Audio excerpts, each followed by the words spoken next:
Dimples Romana, nagsalita na tungkol sa hiwalayang Angel Locsin at Neil Arce. Hindi pa rin mamatay-matay ang isyung naghiwalay na raw ang mag-asawang Angel Locsin at Neil Arce.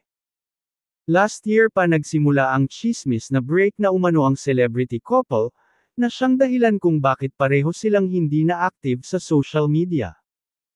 Pero ayon sa BFF ni Angel na si Dimples Romana, walang katotohanan ng chika, na nagkanya-kanya na ng landas sina Angel at Neil at matagal nang hindi nagsasama sa iisang bubong. Sa isang panayam, siniguro ni Dimples Romana, na very much together pa rin sina Angel at Neil at super happy pa rin sa kanilang married life.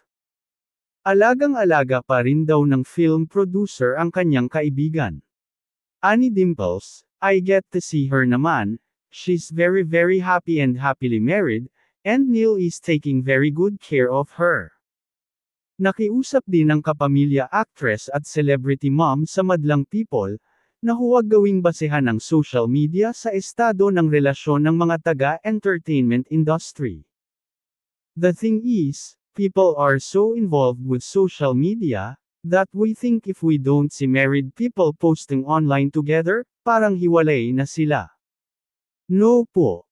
Hindi ibig sabihin wala sa social media, doesn't mean it's not happening, paalala pa ni Dimples. Pagbabahagi pa ng BFF ni Angel, sometimes a little of social media can do you good. Kadalasan sa social media pa galing yung frustrations mo, yung comparison mo with the life of others.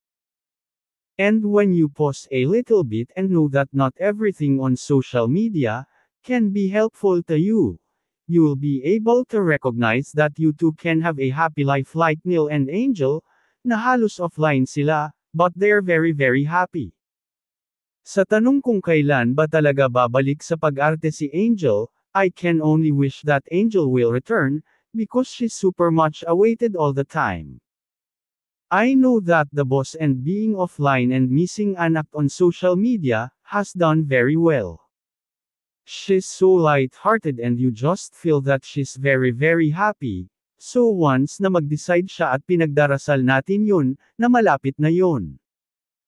I'm excited that I get to work with her, but this time we get to bond, hindi lang sa personal but sa work, say pa ni Dimples Romana. In fairness, talagang abangers na ang buong universe sa pagbabalik ni Angel Locsin sa limelight. Miss na talaga siya ng kanyang mga fans.